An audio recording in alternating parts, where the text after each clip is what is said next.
Hey guys, so we're back for the conclusion of this week's Pauper Ponderings playing Perilous Blood.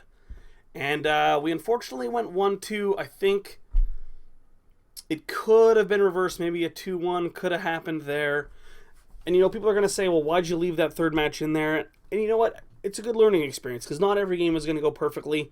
I thought we played round one very well. Remember that Rusted Slasher game where we kind of had to use those Kirkland Shaman triggers back and forth. And, we're human. And we're going to make mistakes. And I really hope that you guys kind of see my game, see the mistakes that I made. And then when you're playing this deck, you can, take that as I know I need to keep the green open because there's not very many green sources, especially against a deck like Delver that can have Vapor Snags and stuff. It can really ruin the plans that you're going for. So I do think it's important to show the wins and show the losses, and that's why I do this. And again, this isn't about winning, and this isn't about showcasing the best decks. We know that Delver's a good deck. We know that Tron's a good deck. We're having fun. We're playing Sweet Brews, and I had a lot of fun playing this deck this week. Perilous Blood, it was so awesome. There was just so many intricate lines.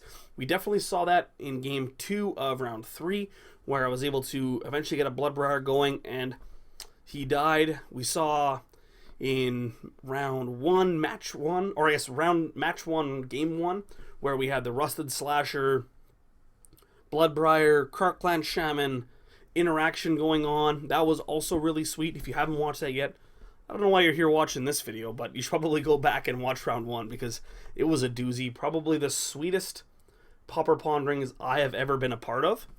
But yeah, I thought this deck was awesome from start to finish. I was a really big fan of it. So let's get right down into the good, the bad, and the ugly of Perilous Blood here on Pauper Ponderings. So, for the good, I was very happy with Perilous Research. This card was sweet from start to finish. It kind of enabled all of our combos in terms of our card advantage synergies as well as our Bloodbriar synergies.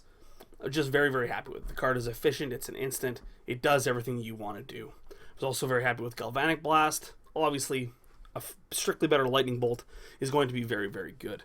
On the whole, this feels like an underpowered deck, so there's not going to be a lot of goods. Bloodbriar was fine, and there were a lot of spots where I was pretty impressed with the card.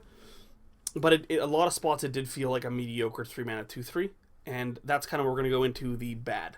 So the bad of this deck was, I don't want to say the Kirkland Shamans were bad, but we ran into a lot of decks where they just didn't care about the 1 damage. And obviously that's matchup dependent. Like we could have played against Goblins or Elves where the Kirkland Shaman would have been insane. But we played against Delver, they don't have a lot of non-flying creatures. Played against kind of an interesting Tron deck. And then we played against a green-red deck where Kirkland Shaman was okay, but I wouldn't say it was an all-star. I think that has to do with matchups, though, and I'm willing to give this deck another try, and I'm willing to continue to try the Kirkland Shaman, because it does kind of power. It is a free sacrifice outlet, which is important to note, for all of our, Ichor Wellsprings and our spell bombs that we can just sacrifice. Also, the Sanctum Gargoyle was fine. It just felt a little slow and underpowered. I'd boarded them 1 out against Delver in match 3 there, just because I didn't think I was going to be able to resolve a 4-mana sorcery, and for the most part I was kind of correct on that. In terms of the ugly, nothing really stood out to me as being too bad. Pulse of Marassa was good. The rest of the stars and the spell bombs, they were medium, but at the end of the day they did their job, and they're in there to kind of fuel the engine of the deck. I wouldn't really say anything was ugly. If I'm going to say ugly, maybe it's my sideboard. Maybe it's these Sunbeam spell bombs, but hey, these are sweet. Gain 5 life. If we would have played against Mono Red, I would have been happy to have these. Sideboard was good. Electrickery, as always. Insane magic card. I think I want to go to 4, maybe. Maybe should have brought the Ancient Grudges in game 3 there against Delver. Didn't really get to bring anything else. The Panic spell bombs were sweet. And actually, I commented in game 3 of round 2 when I was playing against Tron. I was like, man, there'd be some spots where this Panic spell bomb would have been sweet. And I had one in my hand, and I couldn't get any creatures in play because actually I mulled a 4 in that game. But I do think that would have been a pretty cool card, especially if you would have played something like that big 4/4 that eats lands. So yeah, I had a lot of fun playing this deck, guys.